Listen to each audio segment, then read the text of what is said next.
오늘은 수도생활의 아버지인 성 베네딕토 성인의 영성을 묵상하도록 합시다.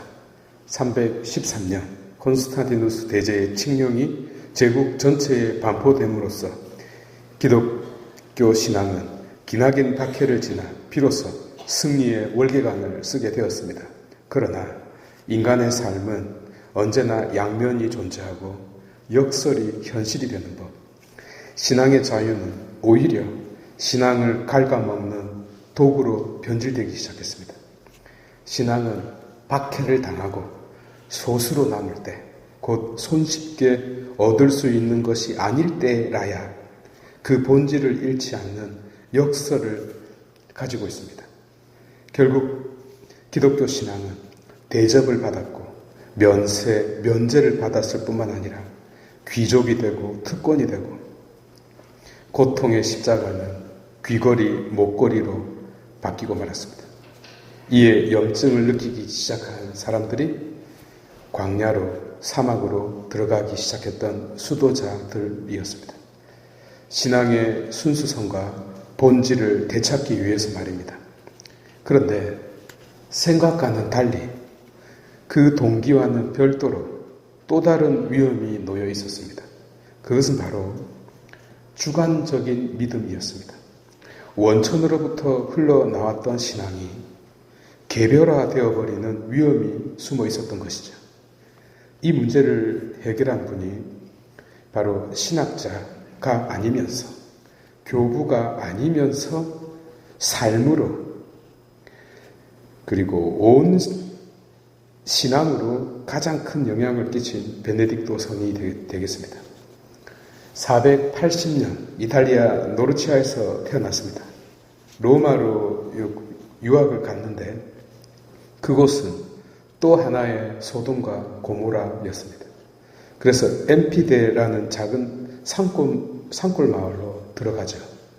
이후 수비아코르에 가서 3년 동안 동굴에서 생활하게 됩니다. 앞서 독 수도자들이 그랬듯이 말이죠. 당신은 여기서 자기 자신을 중심에 두고자 하는 모든 인간의 본성과 싸웠습니다. 또한 육신의 욕망과 싸웠습니다. 사실 여기에는 문제가 몇 가지가 있습니다. 왜냐하면 우리 인간 자체가 육신적 존재이기 때문입니다.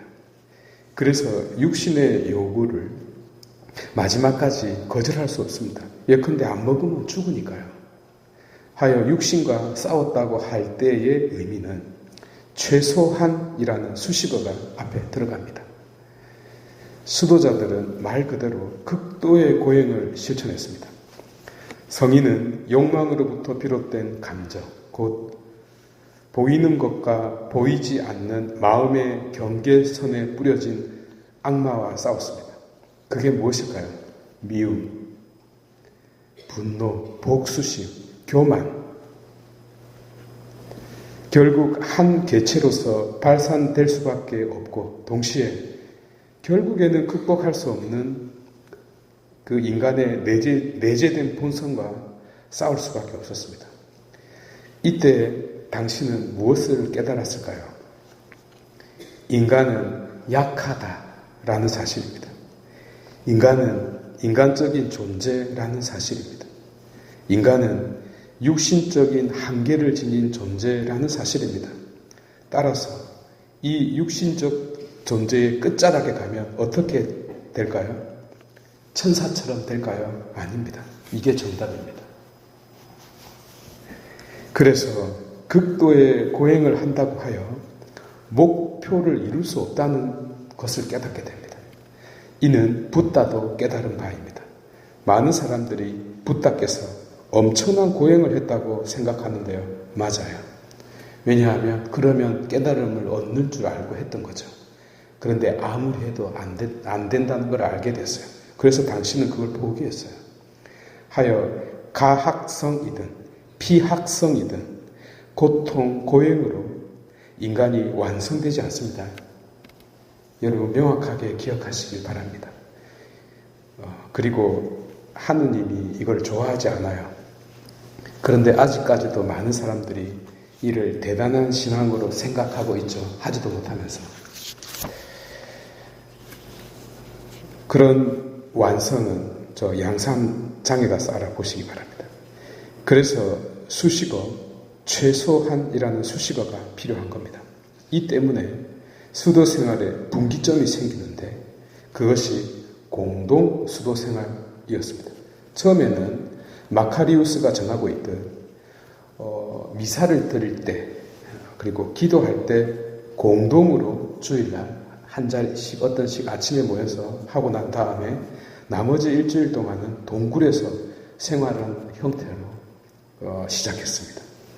그러다가 혼자 수도 생활하는 것에 대한 위험성 때문에 교황청에서 금지시킵니다.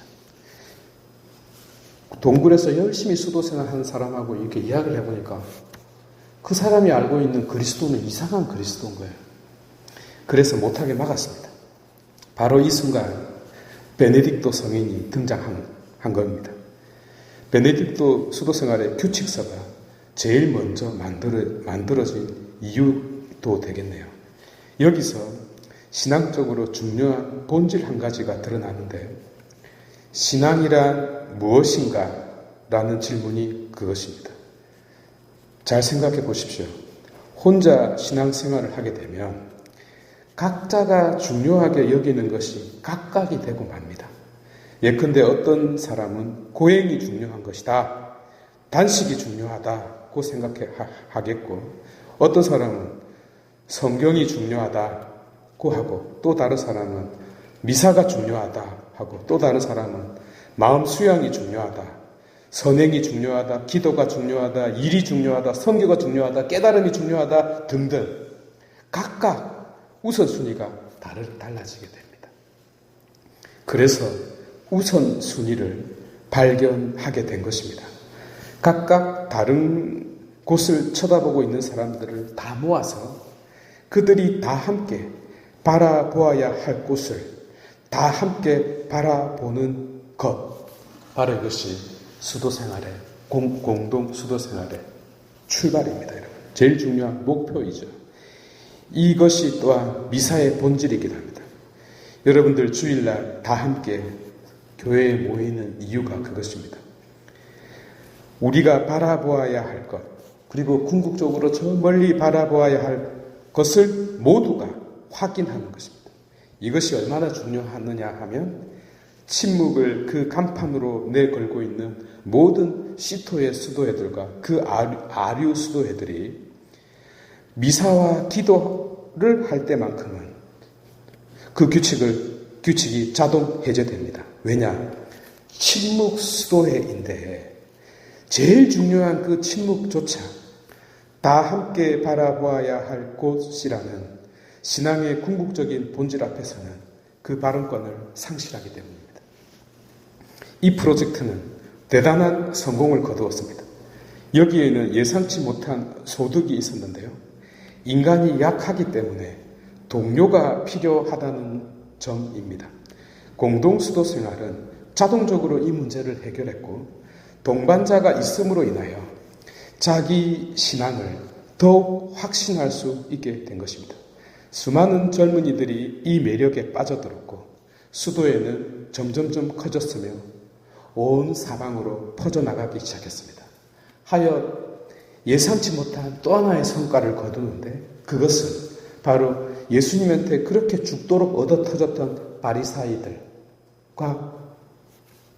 비교되어 새로운 규칙을 따르는 새 바리사이, 곧 예수님께 칭찬을 받는 새 바리사이가 생겼다는 거죠. 물론 나중에 이상하게 되지만 어쨌든 워낙 유명한 성인인지라 여기서 다른 이야기까지 덧붙이면 짜증낼 것 같네요. 오늘은 기도하고 일을 하라라는 모토로 수도생활을 꽃피우고 유럽을 일구어낸 성인에 대하여 알아보았습니다. 그분의 삶과 영성은 오늘날에도 어떤 의미에서 세상의 모든 본당을 작은 수도회로 여기게끔 만들었습니다.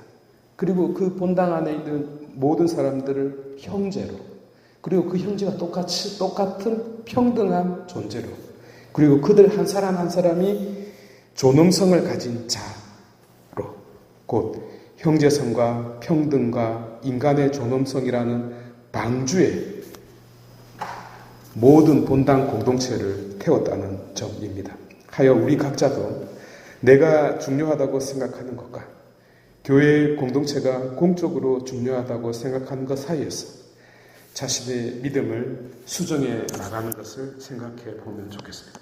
봉헌합시다.